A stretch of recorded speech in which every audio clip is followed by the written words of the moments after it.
Yo, what's up, and welcome back to Tryhard Nation. As always, I'm your host, the omegatryhard, and today we have a breakdown of the Bloodlines monthly event quest for Marvel Contest of Champions in June 2021, specifically for Master and Heroic difficulties. So let's just go ahead and jump into it.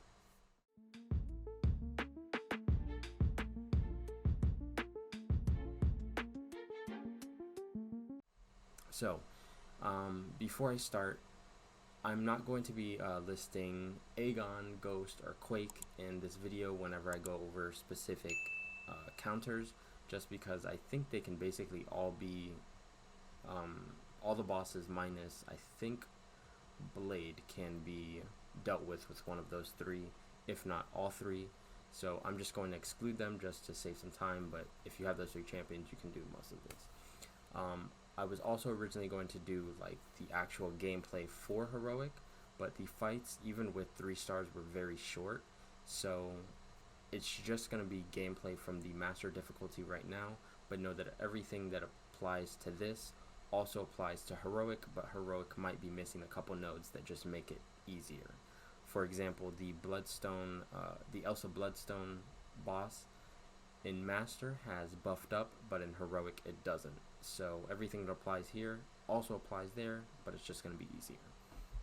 So just keep that in mind. So speaking of Elsa, let's go ahead and just jump right into her. That sounds wrong. Let's go ahead and jump right into the fight. So before we jump into the fight, I'm just going to go over what the nodes on her are and options that you can use to beat her. Why? I don't know why I struggled with that. What the fuck? Just different options that you can use to beat her. So yeah, we have the normal champion boost, a good defense. Every time you parry, you put a debuff on her. Every time you dex, you gain a random buff. Lasts for 13 seconds. Combo party, every 10 hits on your combo meter, you gain a permanent cruelty buff. And if she hits you, you consume all of your cruelties and then you take a burst of damage. Buffed up, she takes 100% less damage unless you have 3 buffs applied to you. Stun vulnerability, she takes extra damage when she's stunned, and then a armor buff. So a lot of people are going to see buffed up and think, oh man, I don't have like an Angela or a Venom or somebody that has a bunch of buffs naturally in their kit. The good thing about this fight is because of combo party and a good defense, you can very easily build up multiple buffs on basically any character minus Red Guardian. I think Red Guardian is the only character that can't do this because he just doesn't gain buffs. But yeah, so you can use any character even if they don't naturally have any buffs on them because of these 2 nodes. So I'm just going to exhibit that now with I don't know, I guess I'll use Rogue just because I like Rogue. But yeah, aside from that, it's a very basic Elsa Bloodstone fight. Any way that you would fight her normally is how you would fight her now. I prefer to go in with somebody like Archangel, who can bleed her and just do a lot of damage passively, and because they're a mutant, they don't gain that that degeneration that she normally puts on people when bleeding. But again, you can basically do this fight with anybody. So let's just go ahead and jump in with Rogue and see what this fight actually looks like. So Rogue doesn't have any buffs naturally, and as you can see here, I'm not going to be doing any damage. So what I want to do is I want to dex, and there you go, I gain 2 buffs. Let's dex again, got another 2 buffs, and then now I can do it. I can also, since I'm Rogue, I can steal her buffs, gain more buffs that way, get hit because I suck, can't talk and play. Sheesh. There you go. 1, 2, and it's as simple as that. Yeah, that was a really bad display on my part because I was trying to talk and play, and apparently I suck at that. But as you can see, you can do it even if you don't naturally have any buffs on your champion, if you're using somebody like Rogue, you can just steal buffs. Loki can steal buffs. I think there's another character that I can't think of right now that can steal buffs, but yeah, you can steal the armor up to get it that way. But even if you have absolutely no way to interact with buffs because of the nodes, just dex a couple times and you'll gain buffs that way, as well as just every 10 hits on your combo meter, you'll get 1 cruelty. So essentially after 30 hits, any character can do this. But yeah, that's going to be Elsa, so let's jump into the next boss, which I think is a Morningstar. Alright, so here we are at the Morningstar boss. Again, like Elsa, let's just go over the nodes first, and then we'll go over some counters and how Morningstar goes. So, normal champion boost, explosive personality. Every time you hit into their block, she's going to gain an armor up. When she would gain a 6th, all of the armor ups expire and you take a burst of health, so be careful with that. Rising Sun, every time that you hit her, you're going to gain a Fury. After 10 Furies, every additional one will trigger a degeneration. To get rid of these, you want to use a heavy attack, just to risk not getting to not risk getting the degenerations. Just do a parry heavy. Buff duration, all buffs on this champion last 30% longer. Not 100% sure why that's on there. Maybe because of the explosive personality, because they expire, but I don't think they do, so I'm honestly not sure why that buff duration is on there. And then the most annoying part of this node is the kinetic transference. Basically, every time that she hits into your block, she's going to gain additional power. So you don't really want to eat too many block hits, because she's going to get to that level 2, and the level 2 is unblockable and does more damage based on the amount of buffs that you have. So if you aren't keeping track of the Rising Sun and you have 6, 7, 8 different Furies on you, she's going to nullify all of those and do insane amounts of damage. So that's the interaction that you want to stay away from. Morningstar as a general character, as you hit into her, she places a bleed on you. Right now you don't really have to worry about that too much because the bleed isn't that potent. If we go over here, it does, where does it say? 469 damage. That's hardly noticeable for even beginners. But yeah. Aside from that, it's not really that important. The best character, I think, for this fight is going to be Red Guardian. I'll show you why in a moment. But yeah, I think he just makes the fight very, very easy. But theoretically, you can use basically any character as long as you're playing around the Rising Sun and not just sitting there and holding block and baiting heavies, because that kinetic transference, she's going to be gaining a bunch of power and that can get out of hand very quick. Other champions that are really good are champions that either have heavy attacks as part of their base kit, so characters like Captain America Infinity War, Wasp, Doom, who's the Archangel, characters like that that rely on heavies or can heavy in the middle of their combos. Very strong because you can easily manage the Rising Sun node. So I'm going to go in and just show you what that looks like with Spider Ham really quick, and then I'm going to kill myself and then go in with Red Guardian and show you why that interaction is so good, or why he's such a good counter to it.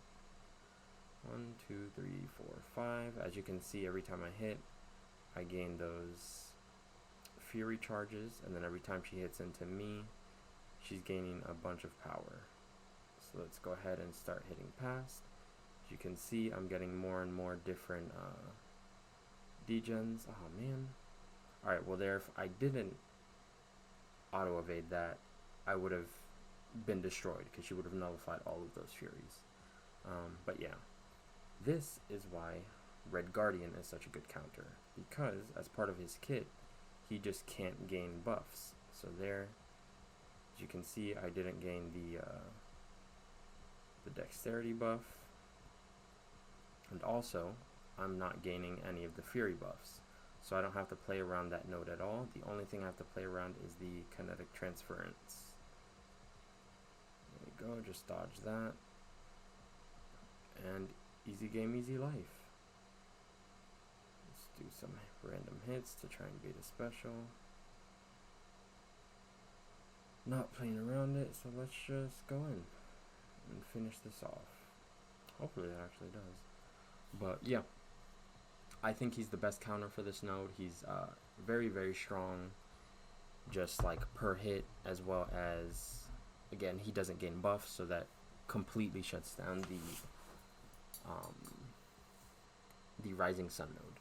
But basically anybody can do this fight. So let's just go ahead and jump into an actually troublesome fight, which is going to be Blade.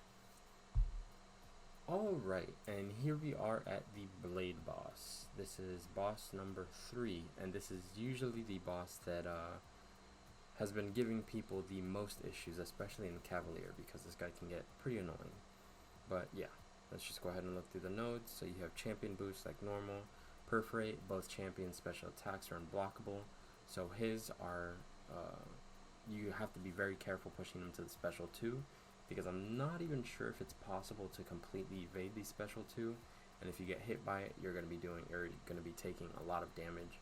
But you can also use that to just throw out specials into his block, because unblockable attacks obviously break block.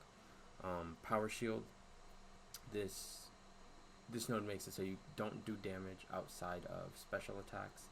There's certain things that can get past this, like I think damage over times get past it. If not, I know passive damage over times, like neurotoxins and nova flames. But for the most part, you want to be using champions that have really high special attack damage. And next is Flux Dispersal. This node really fucking sucks. Basically, every time that you hit, he's going to gain a charge that's going to reduce the damage that he takes by 5%. So when he gets 20 charges, he takes 0% damage. The way that you get around this is by, again, hitting him with a heavy attack, and that'll wipe the slate clean. And then Power Alternator, every 15 seconds, if you have more power than he does, you guys swap power. So if you're using a character that like builds to a special 2 or special 3, be very, very, very careful of the timer on that, because if he gets to that special 2 or to that special 3, it's pretty much game over for you. So, who's good for this fight? Basically, like I said, because of the power shield, anybody that has really high special attack damage is going to be really good for this. Because of Flux Dispersal, anybody that uses heavy attacks easily and or as part of their base kit, again, just like the previous fight, Doom, Wasp, Captain America, Infinity War, I guess Dragon Man, probably Archangel, anybody who uses heavy attacks, again, easily or as part of their normal kit, really good for this, because you don't really have to worry about the Flux Dispersal, which is the most annoying part of this node. And then because of the power shield, anybody who gains power quickly or who just does a lot of damage is really strong. So characters like Professor X, like Dragon Man, Hyperion, Corvus, Ghost, they can all do a lot of damage in those special 2s. And yeah, so that's basically how you fight this guy. I'm going to show you how to do it with somebody who uses heavy attacks, or heavy attacks inside of their combo, like Doom, and then I'm going to kill myself and probably go over to Professor X and show you more of the high special attack damage or the normal just parry heavy method. So let's just go ahead and just go into this now.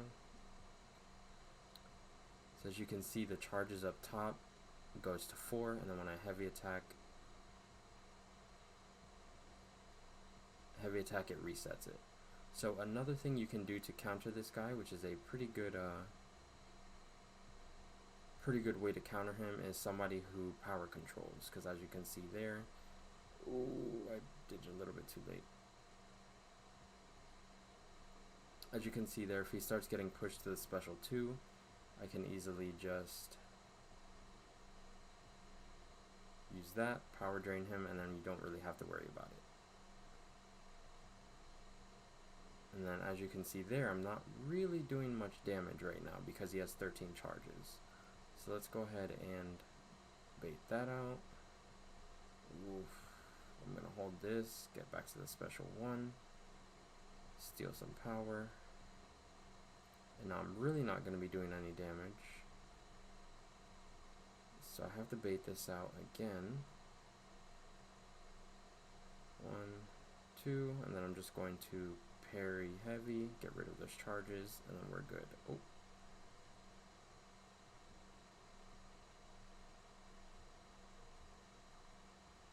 There you go, throw it because it's unblockable, and it does a lot of damage. I forgot that I was supposed to quit out and show Professor X. Probably shouldn't have done that. Done that much damage because I'm probably not going to be able to really display his power, but again, this is just anybody with really high special attack damage. Basically just parry heavy, that way he doesn't ever get any of the dispersal charges. 1, 2.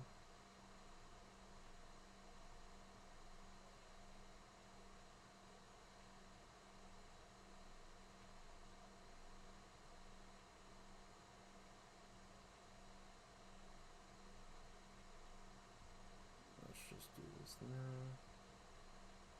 Oh, I forgot I just used it.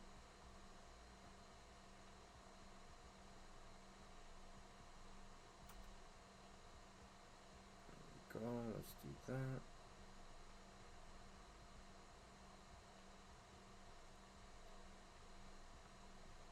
And there you go.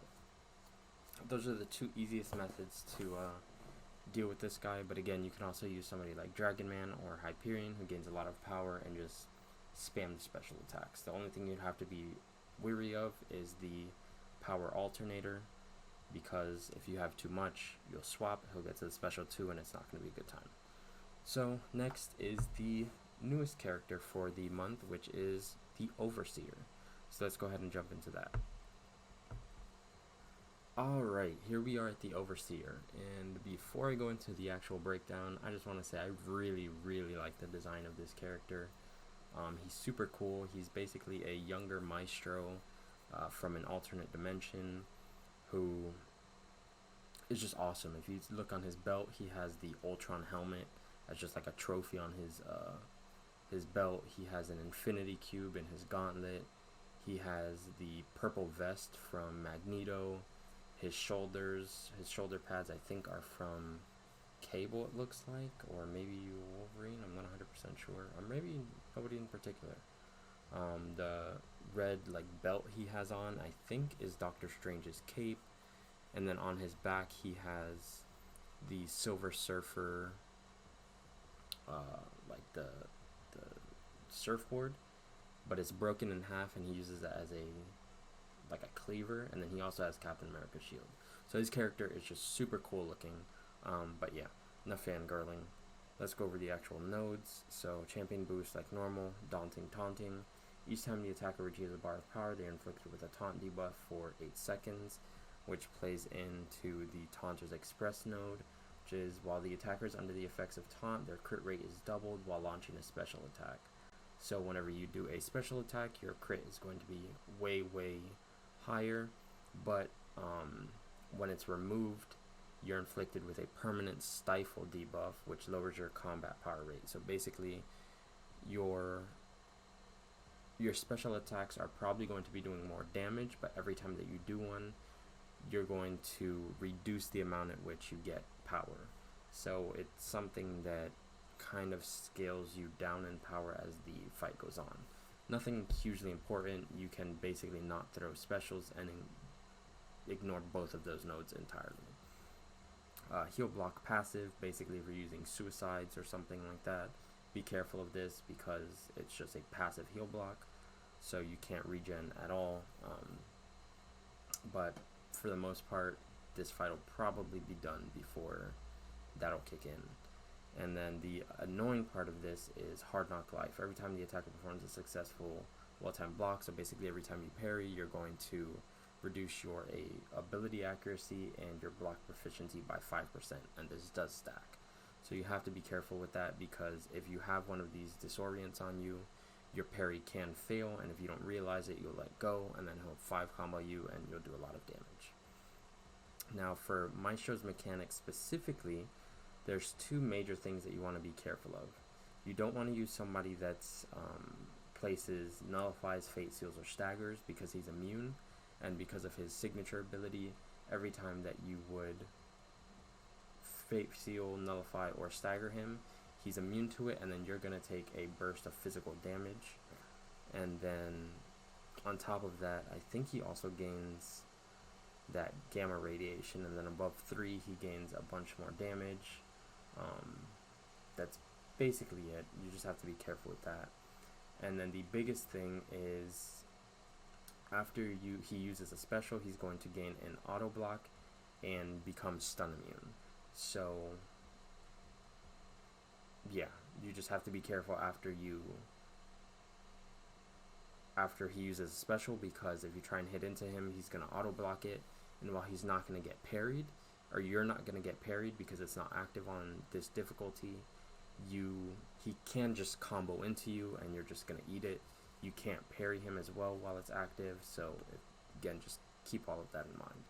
But he's not too difficult of a fight. Again, your generic characters that are really strong with bleeds and stuff like that, you can use to get past this. You can use characters like Mole Man that shrug off debuffs to get rid of the taunts, and I think maybe even, oh no, the disorient is passive, so yeah, you can use it to get rid of the taunts and ignore those 2, but again, you don't really need that. You can use characters with true accuracy to get past the auto block. You can use characters like Gwenpool Crossbones with defensive ability accuracy reduction to get past the auto block. You can use a bunch of different options. So I'm just going to use trusty Gwenpool, and let's just go into the fight. Again, I really like this dude's animations, his design, it's just super well done. Can't wait until this guy gets added to the crystals.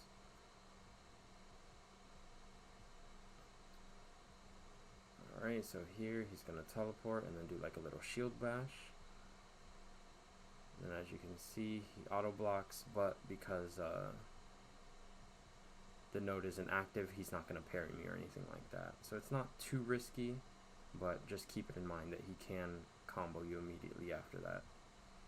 If you can, go to the special 2, because it's really easy to evade, as you can see there, whereas the special 1, he like dashes at you, and the timing of it can be pretty surprising because it's really, really quick.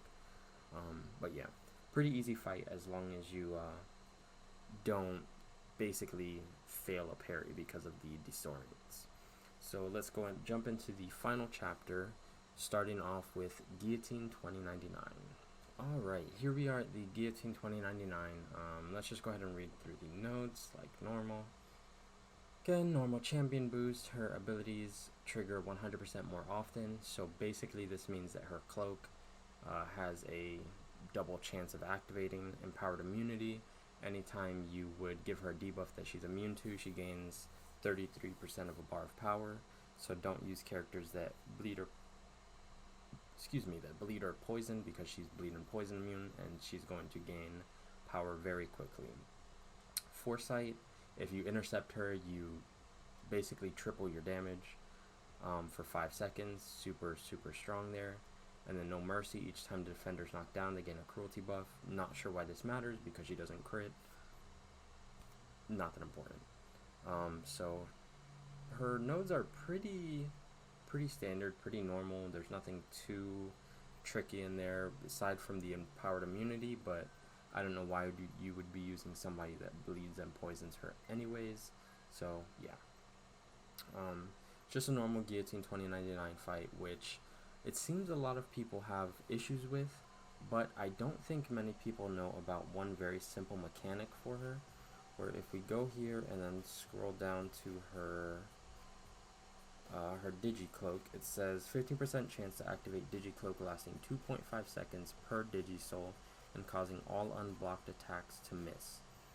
cooldown 10 seconds, and it's after each use and each time Guillotine is knocked down. So basically, if you parry and heavy her, she gets knocked down and then she can't cloak for 10 seconds. If you just repeatedly do this on the timer, you never have to worry about that cloak, and this is a very normal, very easy fight. So just keep that in mind. So again, any character that has easy to access heavies like Doom and Wasp, or has heavies as part of their normal kit like Hulkbuster or Captain America Infinity War or Professor X, those are all going to be characters that you can really utilize to just keep that shut down. If you want to shut her down completely, you can do armor shatters through like Vision Arcus or Medusa, or you can use either of the Magnetos because they reduce robot ability accuracy and stuff like that. You can also use Daredevil, Hell's Kitchen, or OG Daredevil because they can't miss, because they're blind. So yeah, very easy fight. You can do this fight with anybody, again, as long as they don't bleed or poison, but you wouldn't want to bring her for this anyways. So I'm just going to show you what that looks like. So just, well, actually I want to show you that he can't miss first. So as you can see there, she has it up and he's hitting like complete normal because he's blind and he can't miss what he doesn't see, but he doesn't see everything. So aside from that, let's just go with Hulkbuster, and then this is what a lot of your fights are going to look like. You just parry heavy and then you fight like normal because she can't get the Digicloak, so you're not going to be able to miss.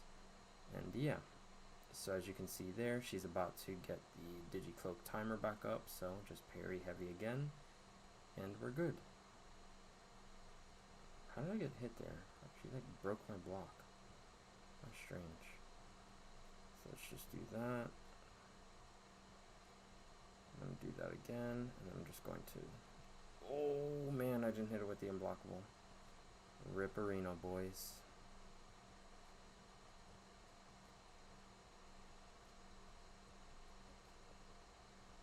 Oh no.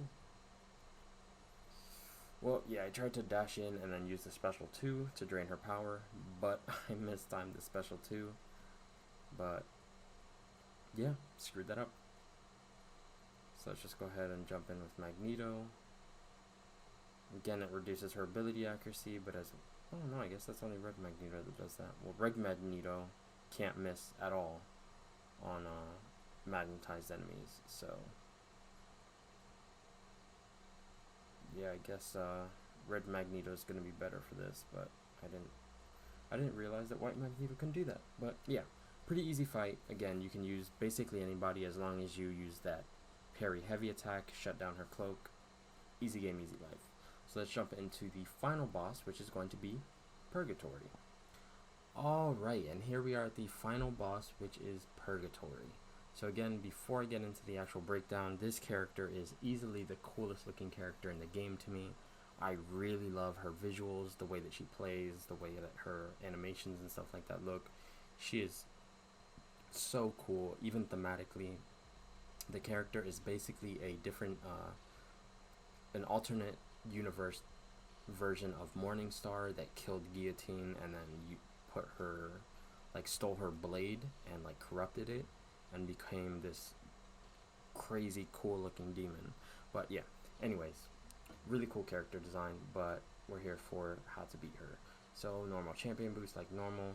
Rampaging Authority. When Purgatory has Demonic Rampage, she gains an unstoppable buff, and her special attacks are passively unblockable. So I'll go into this a little bit later.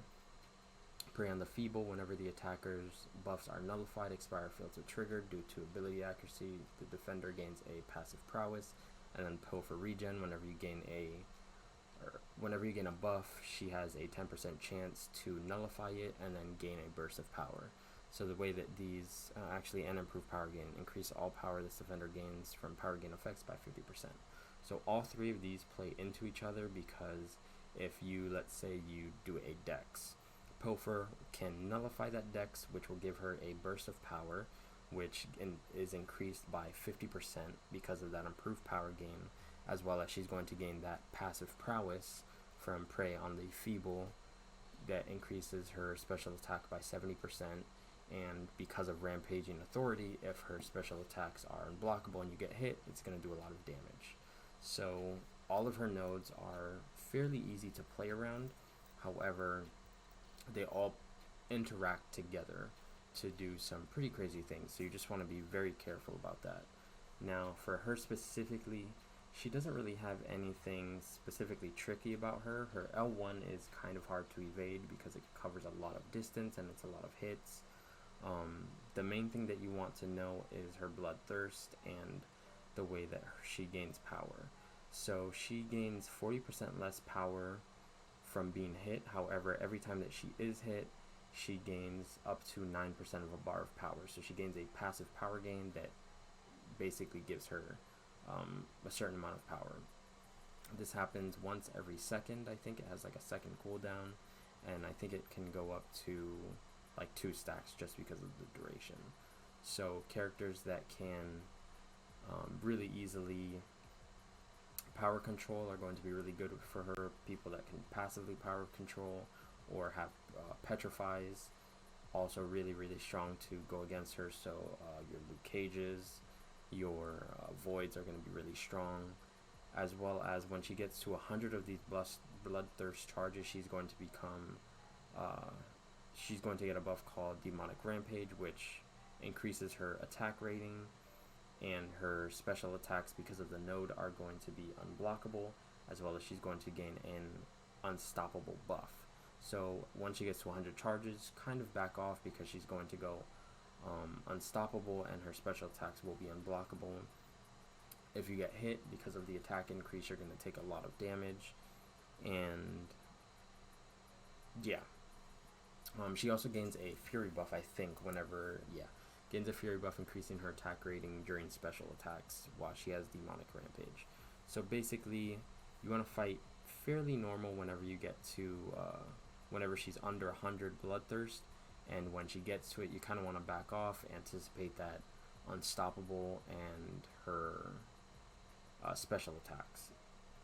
The special one it covers a lot of distance. It's like a weird spinny attack. The special 2, if she's in the Demonic Rampage, she goes unblockable, but because of the node, she goes unblockable anyways, and I'm not sure there's a way to evade it, but it looks cool, so if you get hit with it, at least it's a cool visual.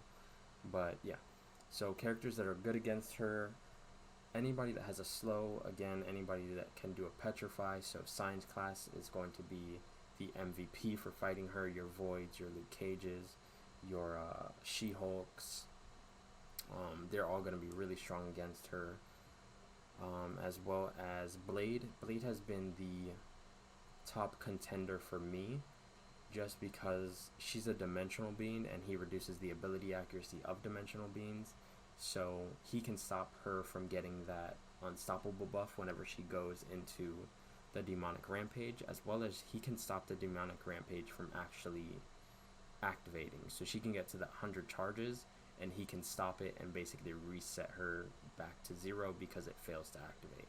So he's been my favorite character to deal with that with. But again, power control, petrify, slows, those are all going to be really good characters to fight her with. But I'm going to show you Blade first, just because I think he's a really good counter for her. But yeah, the special one is, again, it covers a lot of distance, so you want to be very careful when trying to bait that, because you can easily get tripped up on it. Let's just go ahead, and as you can see there, she's gaining those. Yeah, you see, you have to, there's like a very special timing between that last hit and that last like cartwheel. Yeah, you see she just entered the Demonic Rage, but because it's Blade, because it's Blade, she didn't get the unstoppable. So that's personally why I really like him. Actually, I kind of want to push her to the special too, damn it.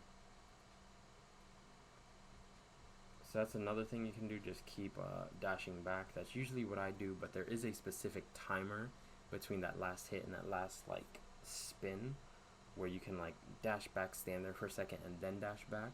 And to me, that seems the safest, most consistent way to get it, but I haven't 100% figured out the timing. But yeah, she's fairly easy if you bring the right counter, but if you don't, she's going to be pretty difficult.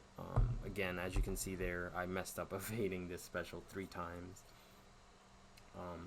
Overall, it's a pretty easy monthly event quest. Blade is definitely the hardest one to deal with. There are ways to counter him. He's just a very, very annoying boss fight, especially when you get to Cavalier.